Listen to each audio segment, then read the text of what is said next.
Hello friends, રીપી e learning હબમાં આપનું સ્વાગત છે। ઉષ્માગતિશાસ્ત્ર જીનીટના સ્પેશિયલ એમસીક્યુ હવે આપણે આવ્યા છીએ પાર્ટ 9 નવમા પાર્ટ ઉપર। ઓકે, નવમા પાર્ટના કેટલાક એમસીક્યુ જોઈએ। અહીંયા મેં કેટલાક એવા એમસીક્યુ સિલેક્ટ કર્યા છે મિત્રો કે જેની અંદર મેં 4 ઓપ્શન નથી લીધા, ABCD ઓપ્શન નથી લીધા, પણ આપણો જવાબ 0 થી 9 કોઈ એક અંકમાં આવશે। એટલે ન્યુમેરિકલ ટાઈપના થઈ ગયા। ગણતરી કરશું તેની એપ્રેક્સ વેલ્યુ એ 0 થી 9 ની વચ્ચે કોઈ એક અંક આવશે। આપણે એવા એમસીક્યુ સોલ્વ કરવા જઈએ છીએ મિત્રો, એટલે કોઈ જવાબ નથી, કોઈ એમસીક્યુના વિકલ્પ નથી આપ્યા।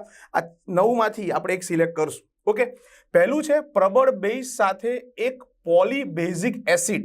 પ્રબળ બેઝ છે, એક પોલીબેઝિક એસિડ ની તટસ્થીકરણની એન્થાલ્પીની વેલ્યુ આપણને -54.8 યાદ રાખજો કિલો કેલરીમાં આપેલી છે। તો એસિડની બેઝિકતા કેટલી હશે? એસિડની બેઝિકતા આપણે ફાઇન્ડ આઉટ કરવાની છે મિત્રો। તો એસિડ અને બેઝ વચ્ચેની પ્રક્રિયામાં H+ વત્તા OH- અને એમાંથી તટસ્થીકરણ થાય એટલે મિત્રો આપણને ખબર છે પાણી મળે, અને એ પ્રક્રિયામાં થતો એન્થાલ્પીનો ફેરફાર ન્યુટ્રલાઇઝેશન એન્થાલ્પી એ -13.7 કિલો કેલરી પ્રતિ મોલ આટલી છે। ઓકે, અહીંયા પ્રબળ બેઝ અને અહીંયા આપણે ખરેખર તો 1 મોલ પોલીબેઝિક એસિડ, તો 1 મોલ પોલીબેઝિક એસિડ એવું આપણે જરાક લઈએ, પોલીબેઝિક એસિડ, બરાબર। અને અહીંયા આપણે કોઈ બી પ્રબળ બેઝ, બરાબર।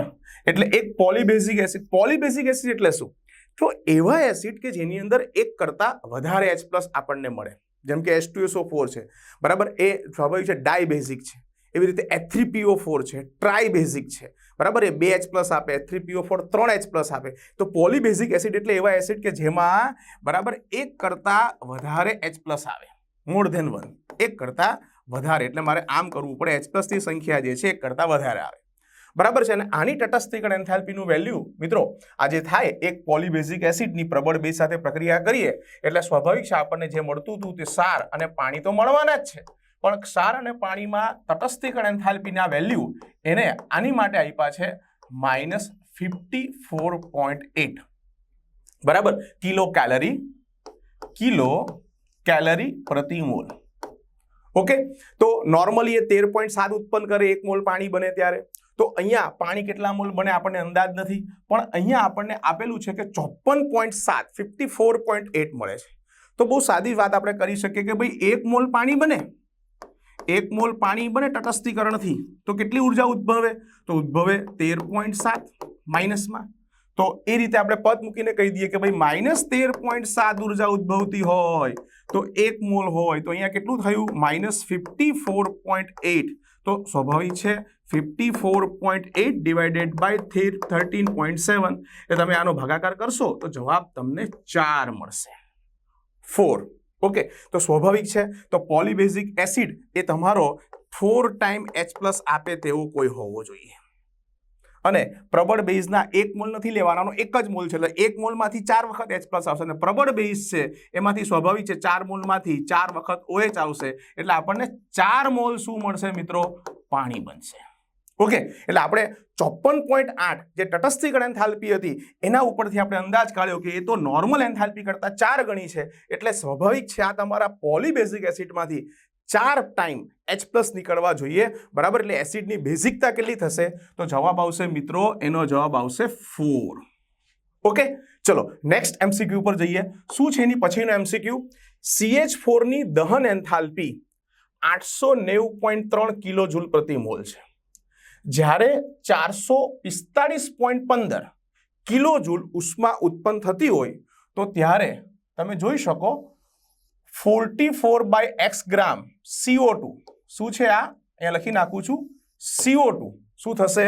એ મુક્ત થાય છે। તો x નું મૂલ્ય શોધો, બરાબર છે। તો પહેલા તો આપણે મિથેનના દહનથી ઉત્પન્ન થતી એન્થાલ્પી આપી છે, અને આટલી એન્થાલ્પી માટે ઉત્પન્ન થતો કાર્બન ડાયોક્સાઇડ 44/x એવું આપેલું છે। તો x ની વેલ્યુ આપણે ફાઇન્ડ આઉટ કરવાની છે। 100% આ 0 થી 9 માં કોઈક આવતું હશે તો કેમ કરીશું મિત્રો? તો પહેલા CH4 ની દહન એન્થાલ્પીનું સૂત્ર લખીએ કે અહીંયા મિથેન લઈએ, એનું દહન કરીએ એટલે કાર્બન ડાયોક્સાઇડ અને પાણી આપણને મળશે, ઓકે, અને CH4 છે એટલે અહીંયા 2 ટાઈમ કરી અને O2 એટલે આપણે તો આ સમીકરણ ઘણી વખત બેલેન્સ કરેલું છે. હવે આ પ્રક્રિયા જો થતી હોય તો સ્વાભાવિક છે એમાં 1 મોલ આપણે મિથેન વપરાય, 1 મોલ કાર્બન ડાયોક્સાઇડ ઉત્પન્ન થાય અને એ પ્રક્રિયાની પ્રતિ મોલની એન્થાલ્પી છે 890.3.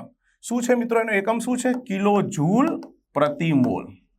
બરાબર, એટલે 1 મોલ તમે મિથેનનું દહન કરો તો તમને સ્વાભાવિક છે 1 મોલ કાર્બન ડાયોક્સાઇડ અને 890 એટલી ઉર્જા મળે, એટલે અહીંયા આપણે માઇનસ કરવું જોઈએ.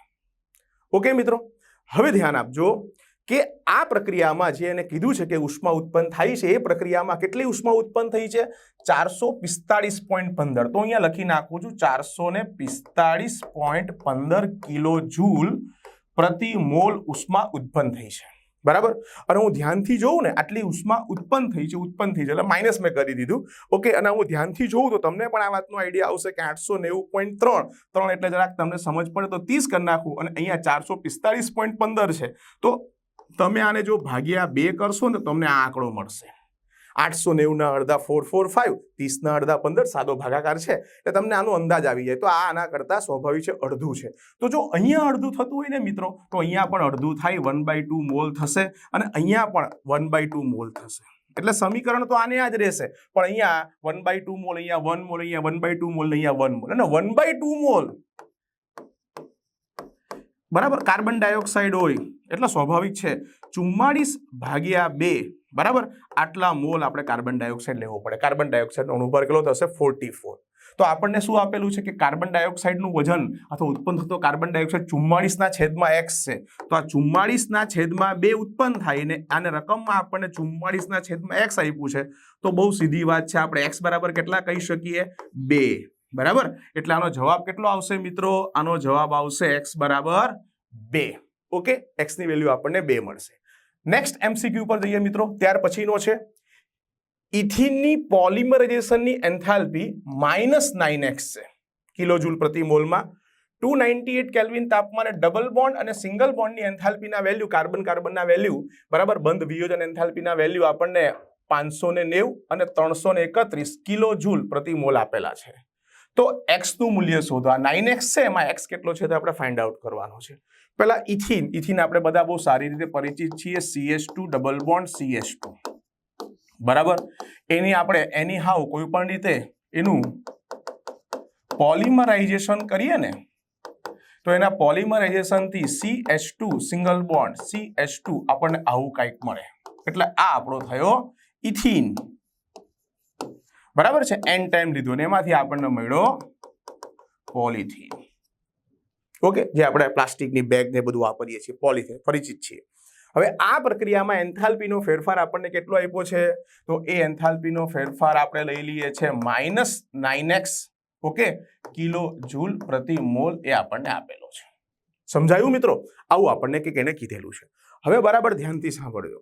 આ પ્રક્રિયાને તમે ધ્યાનથી જુઓ તો તમને અંદાજ આવશે કે એમાં આ પ્રક્રિયામાં એક C ડબલ બોન્ડ C તૂટે છે અને અહીંયા 2 C ડબલ બોન્ડ C એ શું થશે? રચાય છે, ઉત્પન્ન થાય છે. એટલે આપણી જો આની એન્થાલ્પી ગણવી હોય, પ્રક્રિયા એન્થાલ્પી ગણવી હોય બરાબર, બંધ વિયોજન એન્થાલ્પીના આધારે ગણીએ છીએ એટલે કહેવાની જરૂર નથી, પ્રક્રિયક માઇનસ નિપજ કરીશું. તો પ્રક્રિયકમાં એક ડબલ બોન્ડ તૂટે છે અને ડબલ બોન્ડની એન્થાલ્પીની વેલ્યુ મિત્રો આપણને 590 આપી છે. એટલે આ થયા 590, પ્લસ ન લખીએ તો ચાલશે. બરાબર છે, અને માઇનસ નિપજ આપણે કરવાની છે. તો નિપજમાં કેટલા થશે? નિપજમાં આપણે કીધું કે 2 C' બંધ બને છે, એક અહીંયા અને એક આની આગળ બનતો હશે. ઓકે, તો C' 2 બંધ બને છે એટલે 2 ગુણ્યા હવે C' ની બંધ આપણે એન્થાલ્પી 331 મિત્રો આપણને આપી છે. એટલે આ કેટલી થશે? 590 -662. ઓકે, ડબલ કર્યા અને આની બાદબાકી કરીએ એટલે -72 આવશે. 590 માંથી 662 બરાબર, એટલે 662 બાદ કરતા -72 કિલો જૂલ પ્રતિ મોલ. ઓકે, અને આ વેલ્યુ જે છે એ આપણને કેટલી આપી છે મિત્રો? તો આપણને એ પ્રક્રિયા એન્થાલ્પીની વેલ્યુ -9x આપેલી છે. તો આના બરાબર -9x કરી નાખું તો x બરાબર શું થશે?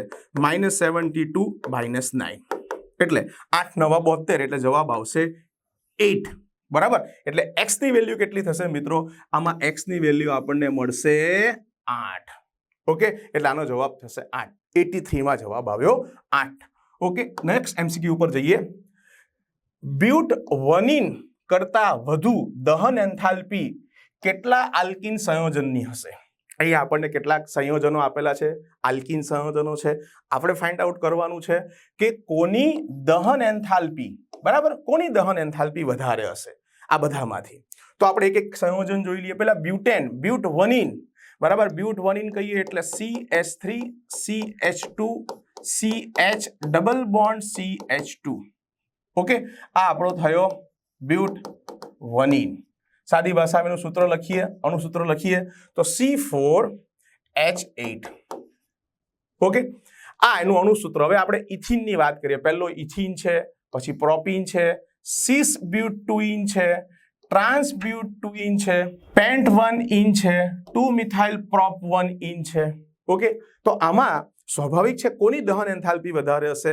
તો દહન એન્થાલ્પી મિત્રો એની વધારે હોય કે જેની અંદર કાર્બન અને હાઇડ્રોજનની સંખ્યા, બરાબર, કાર્બન પરમાણુની સંખ્યા એ મિથેન કરતા ઇથેનની વધારે હોય, ઇથેન કરતા પ્રોપેનની. સ્વાભાવિક છે કાર્બનની સંખ્યા વધે તો તે પ્રમાણે એની દહન એન્થાલ્પીના વેલ્યુ વધતા જશે, વધારે પ્રમાણમાં દહન ઉષ્મા ઉત્પન્ન થશે.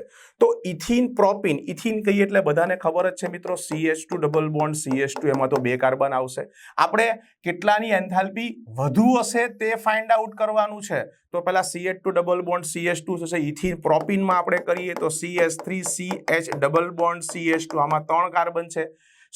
અહીંયા સિસ બ્યુટુઇન ને ટ્રાન્સ બ્યુટુઇન, સિસ કહીએ ને ટ્રાન્સ કહીએ. સિસ પહેલું છે એટલે બંને મિથાઇલ ગ્રુપ આપણે એક બાજુ મૂકી દઈએ અને બંને હાઇડ્રોજન ગ્રુપ આપણે બીજી બાજુ સેમ સાઈડ ઉપર મૂકી દઈએ, તો આપણા સિસ થયો.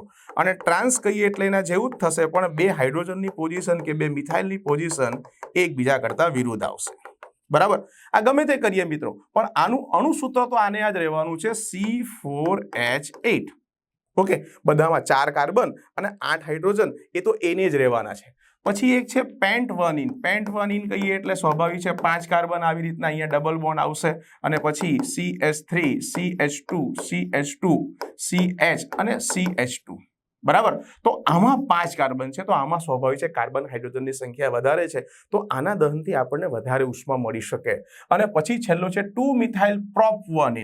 2 મિથાઇલ પ્રોપ 1 કહીએ એટલે પ્રોપમાં 3 કાર્બન, બીજા કાર્બન ઉપર મિથાઇલ, તો 2 મિથાઇલ પ્રોપ 1 કહીએ એટલે પહેલા કાર્બન ઉપર ડબલ બોન્ડ કરીએ અને આપણે 1 નંબરનો કાર્બન ગણીએ તો અહીંયા મિત્રો CH2 આવશે, અહીંયા CH3 આવશે. એ જ થયું પાછું કાર્બનની સંખ્યા 4, 1 2 3 4, 3 ને 3 6, 7 ને 1 8, હાઇડ્રોજનની સંખ્યા 8 આવી. ઓકે, તો સ્વાભાવિક છે મિથેન કરતા ઇથેનની વધારે, ઇથેન કરતા પ્રોપેન કરતા બ્યુટેન કરતા પેન્ટેન, એવી રીતે દહન એન્થાલ્પીના વેલ્યુ વધતા જાય. આપણે બધાના અણુસૂત્ર જોઈએ એટલે આપણને ખબર પડે કે આ બધા, બરાબર છે, આ ઇથેન, પ્રોપેન અથવા તો આ બ્યુટેનના આ એક સમઘટક, બીજો સમઘટક, ત્રીજો સમઘટક, તો આ બધાની છે ને સ્વાભાવિક છે બ્યુટ 1 જેટલી જ હશે. પણ જે આપણે આ એક સમઘટક કર્યો, કયો મિત્રો? આ જે એક સમઘટક કર્યો પેન્ટ 1 વાળો, એમાં કાર્બનની સંખ્યા તમે જોઈ શકો C5H10, તો કાર્બનની સંખ્યામાં વધારે છે, હાઇડ્રોજનની સંખ્યા પણ મિત્રો એમાં વધારે છે. તો કાર્બન અને હાઇડ્રોજનની સંખ્યા વધારે છે એટલે એની દહન એન્થાલ્પી સૌ, બરાબર, એ પેલા બ્યુટ 1 કરતા વધારે હશે. અને બ્યુટ 1 કરતા વધારે હોય તેવા આલ્કીન સંયોજનો આપણને કેટલા મળ્યા? તો એક જ મળ્યો મિત્રો, આ પેન્ટ 1 એક જ મળ્યો, એટલે આનો જવાબ થશે 1, એકડ 1. ઓકે, ચલો નેક્સ્ટ એમસીક્યુ પર જઈએ મિત્રો. શું છે એના પછીનું એમસીક્યુ? પાણીની બાષ્પાયન એન્થાલ્પી અને બરફની ગલન એન્થાલ્પી અનુક્રમે એ 540 કેલરી પ્રતિ ગ્રામ અને 80 કેલરી પ્રતિ ગ્રામ હોય તો આપણે શું ફાઇન્ડ આઉટ કરવાનું? જરાક ધ્યાનથી અહીંયા જોજો. Delta S vaporisation divided by delta S fusion ની અંદાજિત ગુણોત્તર કેટલો થશે? અંદાજિત એટલે એપ્રોક્સિમેટલી આપણે વેલ્યુ લાવવાની છે. અંદાજિત ગુણોત્તર કેટલો થશે? બરાબર, તો પાણીની બાષ્પાયન એન્થાલ્પી, પાણીની બાષ્પાયન એન્થાલ્પી એટલે H2O એ લિક્વિડમાંથી H2O શેમાં જશે? ગેસમાં. અને એની વેલ્યુ આપણને આપી છે કેટલી છે મિત્રો? 540 કેલરી પ્રતિ ગ્રામ. ઓકે, હવે એની માટે હું શું લખું? વેપોરાઇઝેશન એન્થાલ્પી માટે ડેલ્ટા એસ વેપોરાઇઝેશન બરાબર ડેલ્ટા H બાય T. હવે ડેલ્ટા H ની વેલ્યુ એમાં આપણે જોયું તે પ્રમાણે 540 ઓકે કેલરીમાં છે, કિલો કેલરીમાં છે. સોરી કેલરીમાં જ છે, અને ટેમ્પરેચર આ કયા તાપમાને થશે તો આ 373 કેલ્વિન તાપમાને એના ઉત્કલન બિંદુએ થશે. તો ડેલ્ટા એસ વેપોરાઇઝેશન આ થશે. બીજું લખ્યું છે બરફની ગલન એન્થાલ્પી. બરફ લઈએ એટલે H2O સોલિડ થશે, અને એનું ગલન કરીએ એટલે H2O આપણને લિક્વિડ ફોર્મમાં મળશે, અને એની ગલન એન્થાલ્પીની વેલ્યુ 80 કેલરી પ્રતિ ગ્રામ આપેલી છે. ઓકે, 80 કેલરી પ્રતિ ગ્રામ. હવે એની માટે આપણે ડેલ્ટા એસ બરાબર ફ્યુઝન FUS લખીએ તો ડેલ્ટા H/T આપણે કરવાના થશે. તો અહીંયા કેટલા આવશે મિત્રો? તો એ 80. ઓકે, એની એન્થાલ્પીનું વેલ્યુ છે 80, ડેલ્ટા H 80, અને આ કેટલા તાપમાને કરશું તો સ્વાભાવિક છે 0 સેલ્સિયસ તાપમાને પીગળે, એટલે અહીંયા 273. તો આપણી પાસે delta S vaporisation, delta S fusion આવ્યા, પણ આપણે ગોળવાનું શું છે? તો આપણે અહીંયા એ બેનો ગુણોત્તર લેવાનો છે, ડેલ્ટા એસ વેપોરાઇઝેશન અને ડેલ્ટા એસ ફ્યુઝન. ઓકે, તો એ બેનો ગુણોત્તર લઈએ એટલે તમને ખ્યાલ આવી જ જશે કે 540 છેદમાં શું થશે? 373 ગુણ્યા અહીંયા કેટલું આવશે મિત્રો? નીચે 80 લખી નાખું છું અને ઉપર 273. મીંડું આપણે ઉડાડી દઈએ. આનો જવાબ નિયર અબાઉટ 4.9 ની આસપાસ આવે છે. આ તમે 54 આ તમે જે પણ એનો ગુણાકાર ભાગાકાર કરશો તો એનો જવાબ 4.9 ની આસપાસ આવશે. એટલે એનું અંદાજિત વેલ્યુ જે આપણને મિત્રો કીધેલું હતું એ કેટલું મૂલ્ય આવશે? તો એનું મૂલ્ય આપણને 5 મળશે. એટલે આ દાખલાનો જવાબ, આ MCQ નો જવાબ આવશે 5. બરાબર, આપણે એવા જવાબો આવશે કે જેમાં જવાબ 0 થી 9 સુધીનો કોઈનો કોઈ અંક હશે. ઓકે મિત્રો, ત્યાર પછી નવા MCQ ઉપર જઈએ. શું છે નવો MCQ? ત્યાર પછીનો, એક પ્રણાલીએ 40 જૂલ ઉષ્મા આપતા તેની આંતરિક ઉર્જામાં ફેરફાર કેટલો થાય છે? 32 જૂલનો થાય છે. તો પ્રણાલી વડે થયેલ કાર્ય કેટલું? બહુ સિમ્પલ દાખલો છે મિત્રો. એક પ્રણાલીને 40 જૂલ ઉષ્મા આપીએ, બરાબર, Q બરાબર 40 જૂલ ઉષ્મા આપીએ એટલે પ્લસ 40 જૂલ, અને આંતરિક ઉર્જાનો ફેરફાર ડેલ્ટા યુ કેટલો આપેલો છે આપણને? 32. તો W શોધવાનું છે. આમાં તો શેની રાહ જુઓ છો? સૂત્ર મૂકીને જવાબ લાવીએ. Delta you is equal to Q plus W, અને આપણે W અહીંયા આ કિંમત 32 છે, આ કિંમત 40 છે. W ફાઇન્ડ આઉટ કરવાનો છે, તો W is equal to 32 minus 40. તો આ જવાબ આપણો આવ્યો 8, બરાબર, -8. એટલે અહીંયા પ્રણાલી દ્વારા કેટલું? 8 શું? તો 8 જૂલ એ કાર્ય થયું હશે. એટલે જવાબ બહુ સસ્તામાં પડી ગયું મિત્રો. એનો જવાબ કેટલો આવ્યો આપણને? 8 મળ્યો. 8 જૂલ કાર્ય થયું હશે. ઓકે, ચલો આગળ વધીએ નેક્સ્ટ MCQ ઉપર. આ અહીંયા ભૂલ છે, સીઝિયમ હાઇડ્રોક્સાઇડ, એટલે અહીંયા પાછું લખું છું CHOS ટ્વાઇસ વત્તા HCl, અને એમાંથી સીઝિયમ ક્લોરાઇડ વત્તા H2O મેળવેલા છે. બરાબર, સીઝિયમ હાઇડ્રોક્સાઇડ. સીઝિયમ એટલે જેમ સમૂહ 1 ના તત્વો લઈએ, બરાબર, તો સમૂહ 1 ની અંદર લિથિયમ, સોડિયમ, હાઇડ્રોજન, તો આ સીઝિયમ એ સમૂહમાં છેલ્લે આવશે. બરાબર, સીઝિયમ એ સમૂહ 1 નું તત્વ છે, અને આ જે છે ને એ સીઝિયમનું હાઇડ્રોક્સાઇડ એ પ્રબળ બેઝ છે. NaOH KOH કરતા સીઝિયમ સ્વભાવ નીચે જતા જઈએ તો તેમ તેમ બેઝિકતા વધતી જાય. તો સીઝિયમનો હાઇડ્રોક્સાઇડ પ્રબળ બેઝ છે. આ તમારો પ્રબળ એસિડ છે. ઓકે, અને એની અંદરથી ક્ષાર અને પાણી આપણને મળ્યા છે. એની તટસ્થીકરણ એન્થાલ્પીનું મૂલ્ય એ -16.4 કિલો કેલરી આપણને આપેલું છે. ઓકે, હવે આપણને સીઝિયમ હાઇડ્રોક્સાઇડની, આ સીઝિયમ હાઇડ્રોક્સાઇડ અહીંયા બી જરાક એસ કરી નાખું છું, ભૂલ છે. સીઝિયમ હાઇડ્રોક્સાઇડની HF સાથે પ્રક્રિયા કરેલી છે, એટલે સ્વાભાવિક છે સીઝિયમનો ફ્લોરાઇડ બનાવવાનો છે. સીઝિયમનો ફ્લોરાઇડ અને H અને OH એટલે પાણી આપેલા છે, અને એ પ્રક્રિયાનો ફેરફાર 13.4 છે. ઓકે, હવે આ તો આપણે વાત કરી દીધી કે આ તો પ્રબળ બેઝ જ છે. ઓકે, એમાં તો કાંઈ ચેન્જ નથી. પણ અહીંયા આવે જે આપણે લીધું છે HF, એ આપણો નિર્બળ એસિડ છે મિત્રો. બરાબર, એસિડની નિર્બળતાનો ક્રમ તમે જાણો છો કે ભાઈ HI, પછી HBr, HCl અને HF. તો સ્વાભાવિક છે આ બધામાં સૌથી નિર્બળ એસિડ આ થશે. HI સૌથી પ્રબળ એસિડ છે અને HF સૌથી નિર્બળ એસિડ છે. તો HF છે એ નિર્બળ એસિડ થયો. હવે નિર્બળ એસિડ અને પ્રબળ બેઝની તટસ્થીકરણ એન્થાલ્પીની વેલ્યુ આ શું છે પહેલા બરાબર સમજી લો. આને બરાબર ધ્યાન આપો. પહેલી જે વેલ્યુ છે પ્રબળ એસિડ અને પ્રબળ બેઝ માટે છે. હવે પ્રબળ એસિડ ને પ્રબળ બેઝ માટેની વેલ્યુ આપણને 16.4 આપી છે, જે આપી તે આપણે સ્વીકારીએ.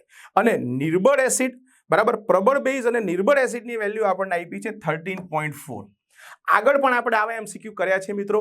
એક વસ્તુ બહુ ક્લિયર છે, જે એન્થાલ્પીમાં ઘટાડો થાય, તટસ્થ એન્થાલ્પીમાં જે કાંઈ ઘટાડો થાય, બરાબર, એ ઘટાડો શું હોય, એ તમારા નિર્બળ એસિડ કે નિર્બળ બેઝની આયનીકરણ એન્થાલ્પી હોય. અને અહીંયા આપણે રકમમાં તમે જોઈ શકો તો અહીંયા આના આધારે HF ની પાણીમાં આયનીકરણ એન્થાલ્પી એટલે HF લઈએ અને એને પાણીમાં નાખીએ એટલે H+ + F- આ પ્રક્રિયા માટે એન્થાલ્પીનો ફેરફાર શોધવાનો હોય. પણ બહુ ચોખ્ખી વાત છે, એકદમ સ્પષ્ટ દાખલો છે, એક સાદી બાદબાકી જ આપણે કરવાની છે.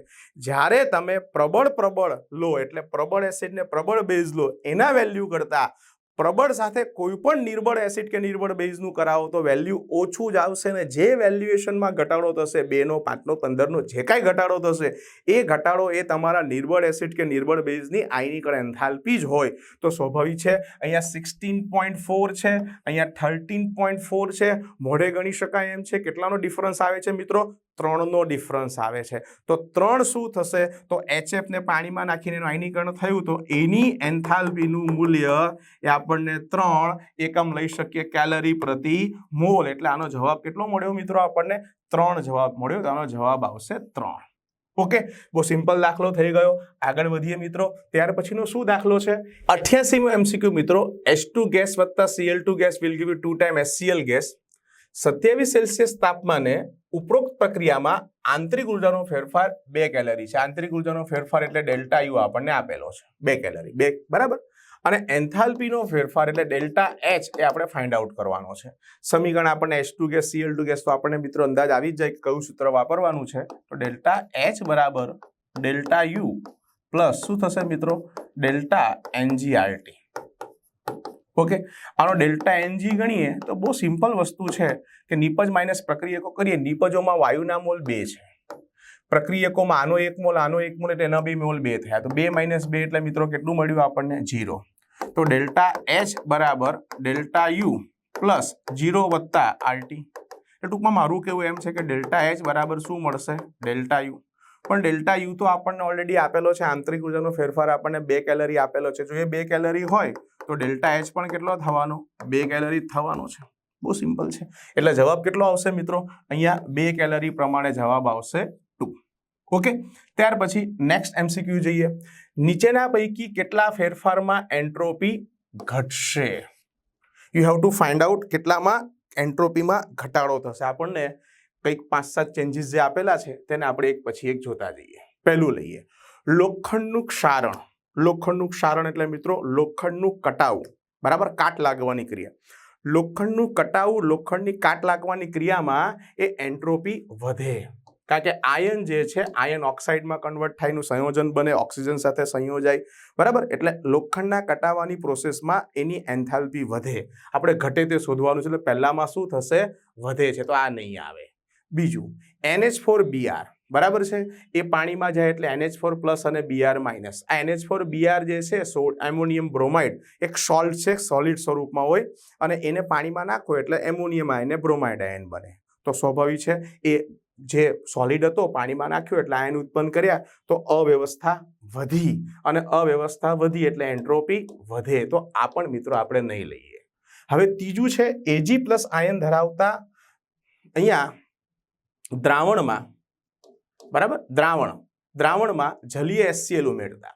હવે Ag+ ધરાવતું દ્રાવણ, એમાં આપણે જલીય HCl ઉમેરીએ, HCl એટલે બરાબર HCl એક્વિયસ ઉમેરીએ તો તમને AgCl ના અવક્ષેપ મળે. અવક્ષેપ સોલિડ સ્વરૂપમાં હોય, અવક્ષેપ આપણને મળે. તો શું થયું અહીંયા? અહીંયા Ag+ જે એક્વિયસ હતો, Cl- જે એક્વિયસ હતો, Ag+ Cl- જે એક્વિયસ હતો એનું સ્વાભાવિક છે અવક્ષેપમાં રૂપાંતરણ થયું એટલે અહીંયા એન્ટ્રોપી ઘટે, બરાબર. અહીંયા એન્ટ્રોપીમાં ઘટાડો થાય. તો આપણે આ લેવું જોઈએ અથવા આ લેશું. એટલે આપણે 1 થયું, 1 આવ્યું, આને ગણવાનું છે. ચલો, ઈંડાને બોઇલ કરતા, ઈંડાને બાફતા, ઈંડા, બરાબર છે, પછી મરઘી ના હોય કે બતક ના હોય, ઈંડાને બાફીએ ને મિત્રો એટલે એમાં રહેલું પ્રોટીનનું વિકૃતિકરણ થાય. અને કોઈ પણ જગ્યા ઉપર વિકૃતિકરણ જો થતું હોય તો સ્વાભાવિક છે એન્થાલ્પી વધે. તો ઈંડાને બોઇલ કરશું તો ઈંડાને બોઇલ કરતા વિકૃતિ વધશે અને એના કારણે એન્થાલ્પી વધશે, ઘટશે નહીં. તો બરાબર આ પણ નહીં આવે. યાદ રાખજો, ઈંડાને બાફીએ એટલે એવું નહીં સમજતા કે ઈંડાની અંદર લિક્વિડ હોય, બાફે એટલે સોલિડ થઈ જાય. એ તો સાચું છે, પણ એકચ્યુઅલમાં એની પ્રોટીનની વિકૃતિ વધે છે, અને પ્રોટીનની વિકૃતિ વધે એટલે અવ્યવસ્થા વધે, અને અવ્યવસ્થા વધે ને મિત્રો એટલે આમાં પણ એન્ટ્રોપીમાં વધારો થાય. આપણે એન્ટ્રોપી ઘટે એવું શોધવાનું છે. ચલો, રબરની રિંગને ખેંચાણ આપતા રબર બેન્ડ હોય, એ રબર બેન્ડને આપણે સ્ટ્રેચ કરીએ, ખેંચીએ, તો રબર બેન્ડની અંદર બરાબર એ મોટા અણુ જેને આપણે મેક્રોમોલિક્યુલ્સ અથવા તો વિરાટ અણુ કહીએ, એ વિરાટ અણુઓ આવી રીતે આમ ગૂંચળું વાળીને પડેલા હોય. સમજજો બરાબર. રબર બેન્ડની અંદર આવા વિરાટ અણુ આવી રીતે ગૂંચળું વાળીને પડેલા હોય. તમે એને આમ ખેંચો, સ્ટ્રેચ કરો, બરાબર, તો તમે એ સ્ટ્રેચ કરો એટલે રબરનો જે વિરાટ અણુ છે આવો છૂટવો પડે, મુક્ત થાય, અને એના કારણે એનામાં વિકૃતિ ઘટે. અને સ્વાભાવિક છે, ઘટે એટલે રબરને ખેંચતા એમાં એન્ટ્રોપી ઘટે. તો આને પણ લઈશું. તો આ બીજું થયું, 2માં એન્ટ્રોપી ઘટી. ઓકે, આમાં અને રબર રિંગને ખેંચાણ આપતા એન્ટ્રોપી ઘટશે. હજી પણ આપણે આગળ જોવાનું છે, બરાબર. શું લખેલું છે મિત્રો? આગળ જુઓ તો કયો નિયમ? 2 વાયુને મિશ્ર કરતા. આ એક વસ્તુ યાદ રાખજો, 2 ઘનને મિક્સ કરો, 2 પ્રવાહીને મિક્સ કરો, 2 વાયુને મિક્સ કરો. મિક્સ કરો એટલે સ્વાભાવિક છે એક અનયુનિફોર્મ એટલે એક પ્રકારની અવ્યવસ્થા આવે, બરાબર છે. 2 વાયુને, 2 ઘનને, 2 પ્રવાહીને જે અલગ અલગ હોય, સેપરેટ હોય, જુદા જુદા છે, પણ ભેગા કરો એટલે અવ્યવસ્થા વધવાની જ છે, અને અવ્યવસ્થા વધવાની છે એટલે આને પણ આપણે નહીં લઈએ મિત્રો. O2 ગેસમાંથી O2, બરાબર, બંને O2 ગેસ જ છે. હા, એટીએમ જે 10 એટીએમમાંથી 3, અહીંયા તમે દબાણમાં ઘટાડો કર્યો. દબાણમાં ઘટાડો કરશો ને એટલે અવ્યવસ્થા વધશે, બરાબર, અને એન્ટ્રોપી વધશે. તો આ પણ નહીં લઈએ. તો સરવાળે આપણે એન્ટ્રોપી ઘટે એવા કેટલા ઉદાહરણ મળ્યા, અથવા કેટલા એવા ફેરફાર છે કે જેમાં એન્ટ્રોપી ઘટે? તો સ્વાભાવિક છે, આપણે 2 ઉપર ટીક મારી છે, ટોટલ 2 થયા. તો આનો જવાબ આપણે શું લઈશું મિત્રો? આનો જવાબ થશે 2. ઓકે, ચલો ત્યાર પછી આનો આ પાર્ટ 9 નો લાસ્ટ MCQ આપણે સોલ્વ કરીએ. વિશિષ્ટ ગુણધર્મ કેટલા છે? બરાબર, વિશિષ્ટ ગુણધર્મ એટલે આપણને ખબર છે કે જે દ્રવ્યના જથ્થા પર આધારિત નથી, બરાબર, દ્રવ્યના જથ્થા ઉપર ડિપેન્ડ કરતા નથી, બરાબર છે. અને એવા આપણે શોધવાના છે. એને આપણે એમ પણ કહી શકીએ દ્રવ્યના જથ્થા ઉપર આધારિત નથી. ઓળખવા માટે બહુ સરળ વસ્તુ, વિશિષ્ટ ગુણધર્મ હોય ને, તમે પ્રણાલીના એ તમે જે સિસ્ટમ હોય ને તમે ભાગ કરો ને તે વેચાય નહીં. એટલે કેવી રીતે હું કહેવા માંગુ છું, જેમ કે પહેલા 2 ઉદાહરણથી તમને સમજાવું, કદ અને ઘનતા. તો સ્વાભાવિક છે, મારી પાસે સમજી લો એક લોખંડનો ટુકડો છે. ઓકે, આ લોખંડના ટુકડાના હું 2 ભાગ કરું, તો લોખંડના ટુકડાના 2 ભાગ કરું તો એક પ્રોપર્ટી કદ છે અને એક પ્રોપર્ટી ઘનતા છે. એના પર તમે સમજી શકો મિત્રો. તો આના લોખંડના ટુકડાના 2 ભાગ કરું તો શું કદ જે છે એ બદલાશે? હા, ચોક્કસ. જે કદ હશે એ કદ સ્વાભાવિક છે અડધું થશે અથવા તો 2 ભાગમાં વેચાશે. તો જેના ભાગ કરતા, બરાબર, વેચતા ભાગ કરતા વધે, બરાબર, ઘટે, તો એને આપણે કઈ કહીશું? એને વિશિષ્ટ ગુણધર્મ નહીં કહીએ. ટૂંકમાં કદ જે છે, બરાબર, એ ભાગ કરીએ એટલે વેચાયું, 2 પાર્ટમાં વેચાયું, તો કદ જે છે એમાં ફેરફાર થયો, અને કદ ફેરફાર થયો વિશિષ્ટ ગુણધર્મ નથી. પણ ઘનતા, બરાબર, લોખંડનો ટુકડો હતો મિત્રો, એની જે કાંઈ ઘનતા હોય એને હું 2 પાર્ટમાં નહીં 3 પાર્ટમાં બી ડિવાઈડ કરું તો ઘનતા તો એઝ ઇટ ઇઝ રહેવાની છે. ટૂંકમાં જેના ભાગ પાડતા અચળ રહે, બદલાય નહીં, એને આપણે કેવા કહીશું? વિશિષ્ટ ગુણધર્મ. તો ઘનતા જે છે એ વિશિષ્ટ ગુણધર્મ થશે. કદ વિશિષ્ટ ગુણધર્મ નથી, ઘનતા વિશિષ્ટ ગુણધર્મ છે. ઓકે, ચલો આગળ આપણે જોતા જઈએ. પછી છે ગિબ્સ ઉર્જા. ગિબ્સ ઉર્જા, મુક્ત ઉર્જા જેને આપણે કહીએ. તો ગિબ્સ ઉર્જા જે છે એ પણ તમને ખ્યાલ જ છે મિત્રો, એ જથ્થાત્મક ગુણધર્મ છે, જથ્થા ઉપર ડિપેન્ડ કરે. કોઈ પ્રણાલીની અંદર ઓછા મોલ હોય, ઓછી સંખ્યા હોય, બરાબર છે, તો તેની સ્વાભાવિક છે એની ગિબ્સ ઉર્જા ઓછી હોય, કાં પછી વધારે સંખ્યામાં હોય તો એ ગિબ્સ ઉર્જા જથ્થા ઉપર ડિપેન્ડ કરે, તો વિશિષ્ટ ગુણધર્મ નથી મિત્રો. ઉષ્મા ક્ષમતા, બરાબર, ઉષ્મા ક્ષમતા કહીએ એટલે હીટ કેપેસિટી. હવે હીટ કેપેસિટી જે છે ને, બરાબર, એ સ્વાભાવિક છે એ વિશિષ્ટ ગુણધર્મ. હીટ કેપેસિટી એ તમારા દ્રવ્યના જથ્થા ઉપર ડિપેન્ડ કરે છે, અને દ્રવ્યના જથ્થા ઉપર ડિપેન્ડ કરે. ઉષ્મા ક્ષમતા એટલે આપણને ખબર છે તાપમાન 1 સેલ્સિયસ વધારવા માટે આપવી પડતી, તો નાનો ટુકડો હોય એને ઓછી આપવી પડે, મોટો ટુકડો એને વધારે આપવી પડે, તો એ દ્રવ્યના જથ્થા ઉપર ડિપેન્ડ કરે છે, એટલે આ વિશિષ્ટ ગુણધર્મ નથી. પણ આ બહુ કામનું છે મિત્રો. મોલર ઉષ્મા ક્ષમતા, ઉષ્મા ક્ષમતા જે છે એ વિશિષ્ટ ગુણધર્મ નથી, પણ મોલર ઉષ્મા ક્ષમતા આવે કે વિશિષ્ટ ઉષ્મા ક્ષમતા આવે તો એ વિશિષ્ટ ગુણધર્મમાં આપણે સમાવીએ છીએ. કેમ? કારણ કે મોલર ઉષ્મા ક્ષમતા પ્રતિ મોલે આવે, વિશિષ્ટ ઉષ્મા ક્ષમતા પર ગ્રામે આવે, કે જે જથ્થા ઉપર ડિપેન્ડ નથી કરવાની. બરાબર, એટલે ઉષ્મા ક્ષમતા કેવો ગુણધર્મ છે? ઉષ્મા ક્ષમતા એ વિશિષ્ટ ગુણધર્મ નથી, બરાબર, પણ મોલર ઉષ્મા ક્ષમતા એ આપણો વિશિષ્ટ ગુણધર્મ થશે, એટલે એને આપણે કન્સિડર કરીશું. પછી છે પૃષ્ઠ સપાટી, સરફેસ એરિયા. તો પૃષ્ઠ સપાટી બહુ સીધી વાત છે. પૃષ્ઠ સપાટી તો જેમ જેમ મોલ સંખ્યા વધશે તો જથ્થાઓ જેમ જેમ વધશે તેમ તેમ પૃષ્ઠ સપાટી વધશે. તો આ પણ એ વિશિષ્ટ ગુણધર્મ નથી. ઓકે, સાંદ્રતા, કોઈ બી સાંદ્રતા હોય, નોર્માલિટી હોય, મોલાલિટી હોય, મોલારિટી હોય, બરાબર, સાંદ્રતાના બધા એકમ, કારણ કે સમજી લો કે તમે કોઈનું 1 મોલર દ્રાવણ બનાવો, કોઈનું બી તમે કેવું દ્રાવણ બનાવ્યું મિત્રો?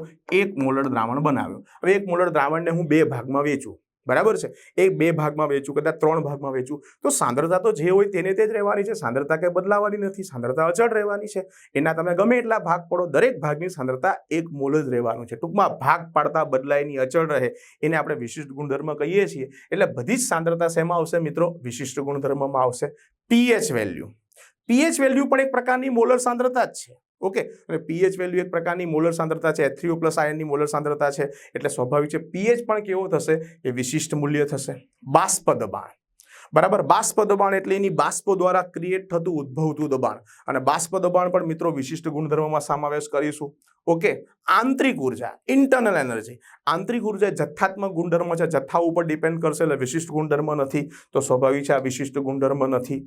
તાપમાન, બરાબર, કોઈ પ્રાણીનું છે તાપમાન, એ તો તાપમાનના સ્વાભાવિક છે ભાગ ન પાડી શકાય. જેમ કે આ લોખંડનો ટુકડો છે, 2 ભાગ કરીએ અને આનું તાપમાન સમજી લો કે 50 સેલ્સિયસ હોય, તો 2 ભાગનું કે 25 ન થાય, એ 50 નું 50 જ રહે. એટલે તાપમાન પણ કેવો ગુણધર્મ છે? વિશિષ્ટ ગુણધર્મ છે, એને આપણે અહીંયા વિશિષ્ટ ગુણધર્મમાં સ્વીકારીશું. એવી રીતે દબાણ. ઓકે, તો દબાણ પણ કેવો ગુણધર્મ થશે મિત્રો? તાપમાન, દબાણ, એ બધા, તો દબાણ પણ વિશિષ્ટ ગુણધર્મમાં આવશે. યાદ રાખજો, જથ્થાત્મક ગુણધર્મ નથી, એ ભાગ પાડીએ આપણે કોઈ, બરાબર છે, તો એ બદલાવાનો નથી. દબાણ પણ વિશિષ્ટ ગુણધર્મ છે. તો ટોટલ મારે કેટલા વિશિષ્ટ ગુણધર્મ આવ્યા? 1, 2, 3, 4, 5, 6 અને 7. તો વિશિષ્ટ ગુણધર્મ કેટલા થયા? 7. તો આનો જવાબ થશે મિત્રો 7. આનો જવાબ આવશે. ઓકે, તો આ રીતે, બરાબર, આનો જવાબ આપણે 7 મેળવ્યો. આવો પણ કોઈ MCQ કદાચ પૂછવું હોય તો પૂછી શકાય મિત્રો. તો અહીંયા આપણે પાર્ટ 9 ની અંદર કેટલાક આવી રીતના અલગ પ્રકારના MCQ સોલ્વ કર્યા. મિત્રો હજી પણ આપણે પાર્ટ 10 કરવાના છીએ, તેમાં પાછા આપણે મળીએ.